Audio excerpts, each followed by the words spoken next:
AEW had a little pay-per-view a little short while ago. Full Gear 2021. Just a little pay-per-view. Just a little one. This was quite the show. Probably the best pay-per-view I've ever seen in my life. But yeah, just a little one. It's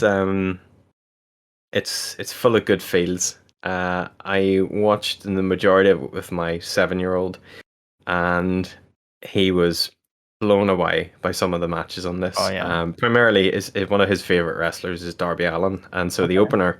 I guess we'll just we're gonna cover it here. We're just gonna briefly go through each match and sort of give you our sort of honest opinions of what we thought of the overall card. But I think you're probably in the same vein as myself in that I really enjoyed this card. I thought it was an absolutely fantastic pay-per-view. Loved it.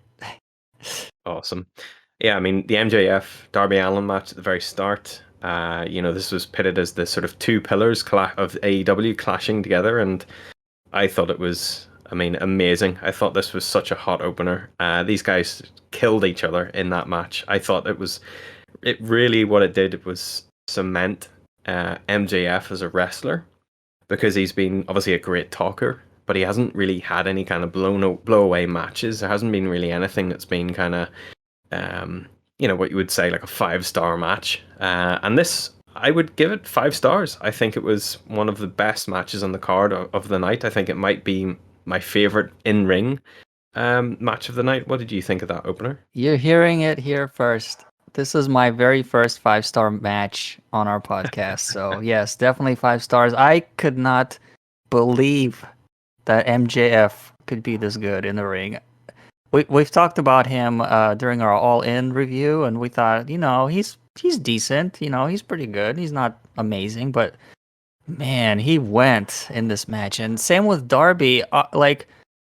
People kind of compare him to Jeff Hardy a lot, where basically he just a spot monkey, crash dummy type of wrestler, but he can really do some impressive stuff in the ring as well. So this was a great match, and I was watching this pay-per-view with my 69-year-old dad, who could not care any less about wrestling, but during quarantine he's been in the house for almost 2 years, and he's bored, and he's just like, I had no one to watch the pay-per-view with, because I usually watch it with my friend, but he wasn't available this time, so I was like, hey Dad, you want to watch it? He's like, all right, sure. And I was like, I know you don't like this, but if you ever want to leave, like if you get bored, just please do. I'm not going to be offended. And he liked this match, and he sat all 5 hours. He sat through it, and he enjoyed it. Wow, that's high praise, I think, for wrestling, when you can capture the sort of casual, person who knows what wrestling is but might not be a fan. And definitely, this is one of those cards, I think, that you could show to somebody who's not into wrestling and sort of get them at least interested slightly. Yeah, maybe not, maybe not going to check it out the next week, but that initial reaction's awesome. Lucha Brothers, Pentagon Zero Miedo versus Rey Fenix versus FTR. This was okay. This was a bit of there were some great spots in the match. Obviously Rey Fenix, but doing the majority of the heavy lifting. But I did find the ending a little bit of a weird. They were trying to do the sort of whole. I guess it's the Killer Bees spot where they have like somebody in a mask. They put the masks on and they swap around, and the referee gets confused. And I didn't really fancy this one at all. What was this ending was just confusing. I loved the match. This was honestly pushing 5 stars for me, but I'm a little biased because I love Lucha Brothers. So they kind of always get half a star more than what they probably should from me. But yeah, that ending just made it just brought the whole match down. I think the ending should have been the Eddie tribute, where they did the 3 amigos and then they did a frog splash, and the crowd just went insane. I think that should have been the end. But I agree. Yes, it just kept going. Yeah. So I originally gave this match 4.5, but my adrenaline was just pumping. So after sitting on it for a couple days, almost 2 weeks now, I'm going to give it a 4. Okay, yeah, I would agree. I think I went 3.75 on it, but it's a close tie between that and a 4, because the in-ring work was tremendous. But as you say, the ending was a bit of a mess. That Eddie spot was great. They should have gone with that as the finish. I think if they could do it again, they probably would do. But yeah. Oh well, hindsight being 2020 and all that. Match, well, technically match 4. There was a dark match, but I didn't watch that. It was Hikaru Shida and Thunder Rosa against Jamie Hayter and Nyla Rose. Did you watch the pre-match? Yeah, that Yeah. was the buy-in match, and Hmm. I thought it was decent. I'm glad these ladies got a chance to work at the pay-per-view because they're pretty big names in the women's division, and unfortunately, we don't have very many spots on AEW shows for women's matches. But yeah, this was good. I would give it probably 3 stars. Okay, I might check it out then. Hmm. Yeah, so match 4 technically then was Bryan Danielson versus Miro. I really enjoyed this match. I thought it love was this great, hard match. hitting. Yes. It's. I mean, Bryan Danielson's style is very much. I'm going to punch you as hard as I can, and you're going to punch me as hard as you can, and we'll just have a good old in-ring brawl and technical match. This is just it was tremendous, and this was for the AEW World Championship Eliminator Tournament final. So it had been building up obviously for weeks, and now we've got at this stage in era it was Bryan Danielson taking on whoever was the winner of between Hangman Page and Kenny Omega. Great all round. I've nothing more to say than that. It's great and definitely worth checking out. I wanted for Miro to win, so I was disappointed a little bit with the winner, but they more than made up for it the following Dynamite, turning Daniel Bryan heel and what he's doing now. So I said it too, Bryan Danielson. People always get mad at JR, but here we are messing up his name. Yeah. Well, 4.5 stars for me. Great match. I'd go for that too. Yeah, I've been really enjoying Bryan's work since he came into the AEW, and he's obviously gone from those sort of generic promos of being thankful and just now he's getting into the flow of things, and every time I see him, he's just getting better and better. Yeah, and I always loved Miro, and he's great. Oh, There's just something about him that I really like. What a wasted opportunity! This guy is he's going to be AEW champion one day, and he's going to be a great champion. We had match 5 was Christian Cage and Jurassic Express, Jungle Boy and Luchasaurus versus the Super Click, which is Adam Cole and the Young Bucks. I really enjoyed this as well. This was another great match. This was insanity. So many false finishes. It was very fast. Not as many false finishes, or at least not as many pin attempts as Darby versus MJF at the start. But this was just a brawl. They went everywhere. There was dives off of the stage. There was just an insane amount of violence in this one, and high flying moves. One thing I found hilarious is Luchasaurus wearing jeans. Yeah, this was an odd one, and instead of Jungle Boy, we had Jungle Man. He had the facial hair and stuff now. So, I think he's dating Anna Jay, so she made him a man, I guess.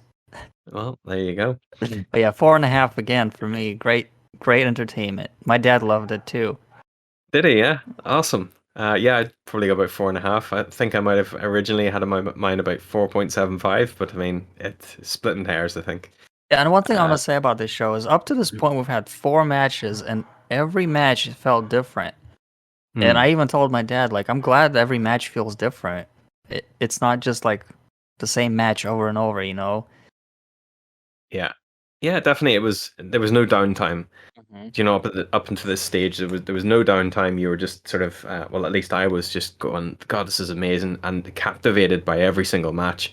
Very few wrestling pay-per-views will do that. So this was tremendous. Match 6 was a slight downer for me, I have to say, though, which was Cody Rhodes and Pac versus Malakai Black and Andrade El Idolo. It's a strange one.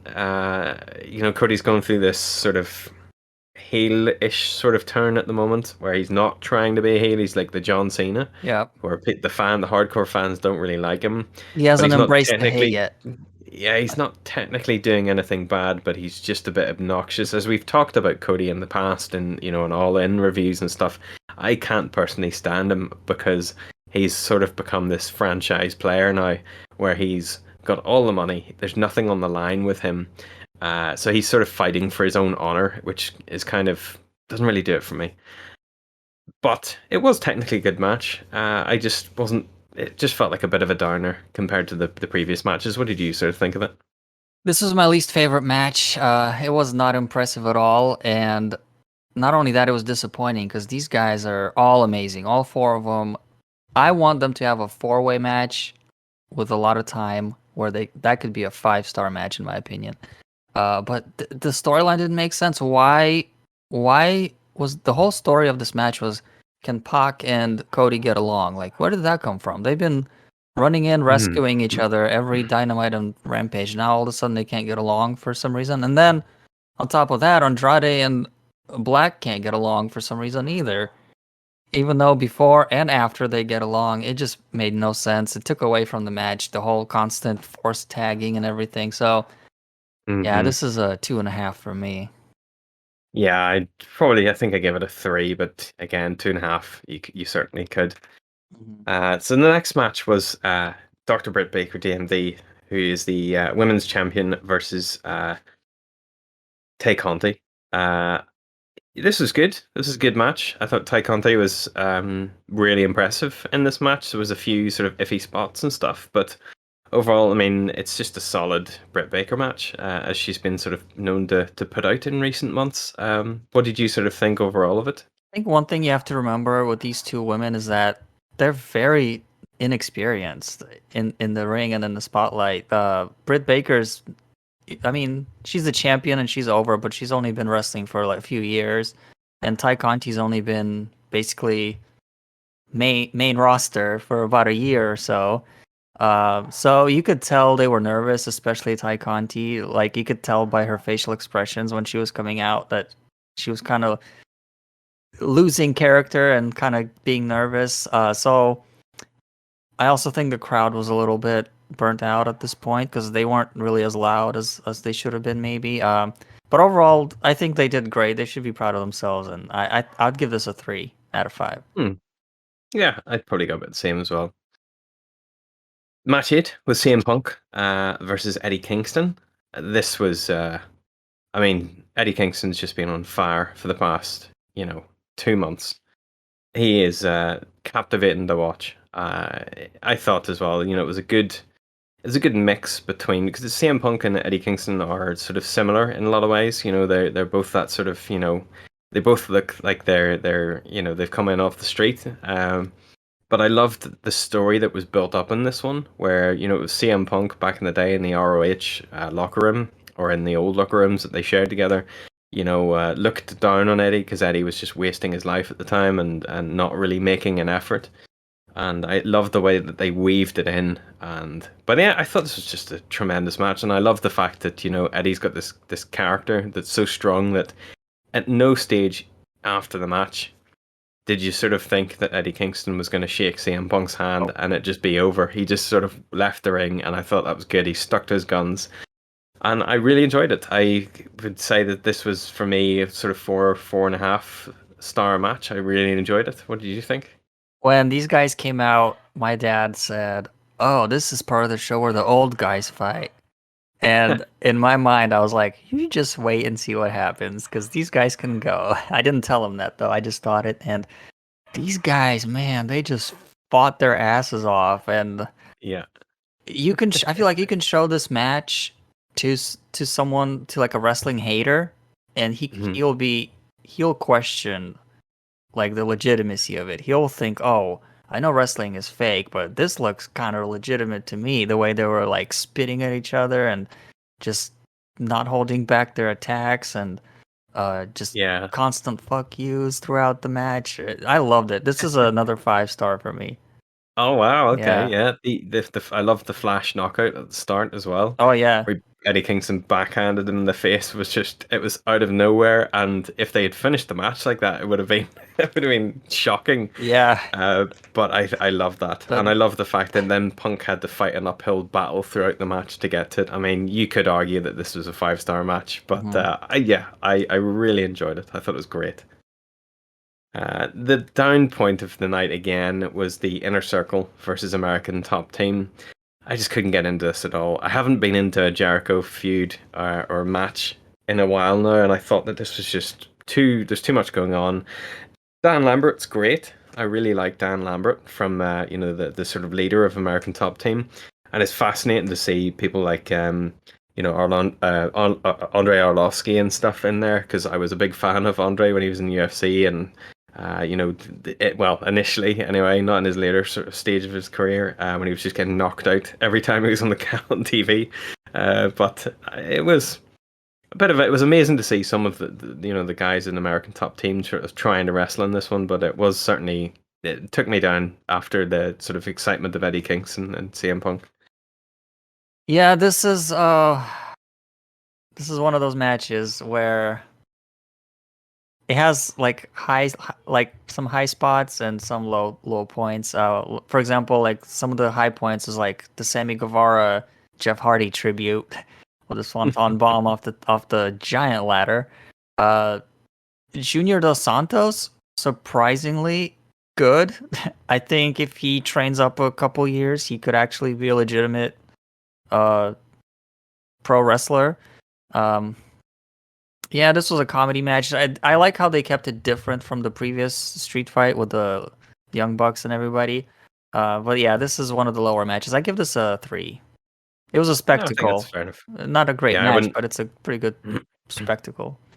Yeah, I went 2.75, I think, for that one. Okay. And then the last match, Hangman Adam Page versus Kenny Omega for the AEW World Championship.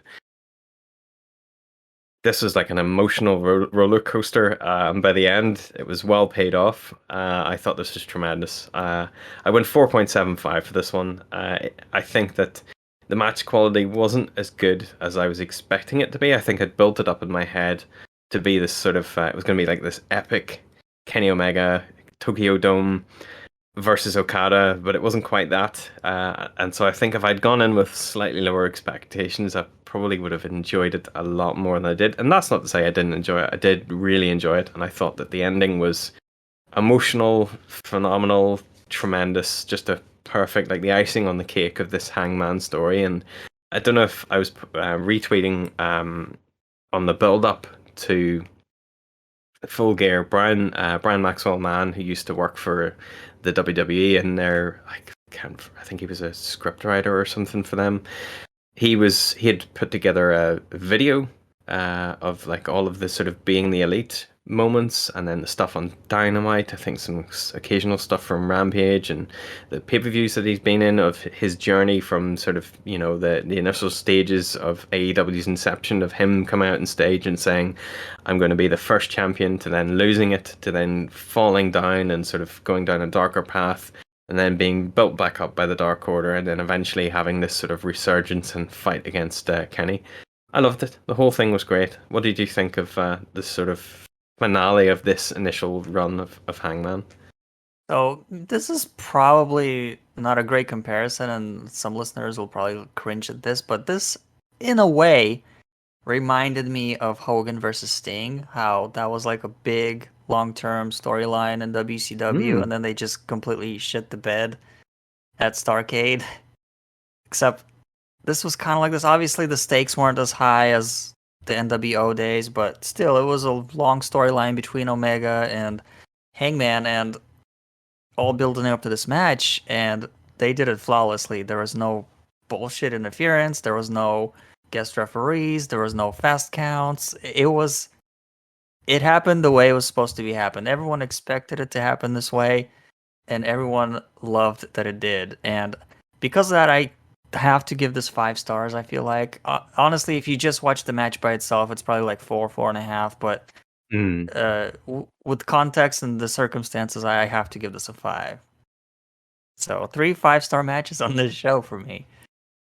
Yeah, I think that if you take everything into consideration, I think if AEW had done that, yeah, I could have. It was just because it was done by somebody who doesn't work for AEW, who put together this Oh tremendous yeah. video package and done in separate stories.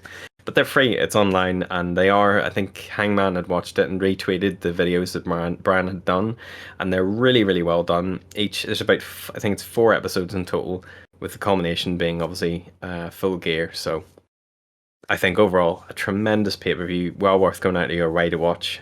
Even just for those sort of matches, and certainly the finale, I think was great. Yeah, I give this show a 9 out of 10. Yeah, I think I could go the same as well. Definitely. I don't see any reason not to.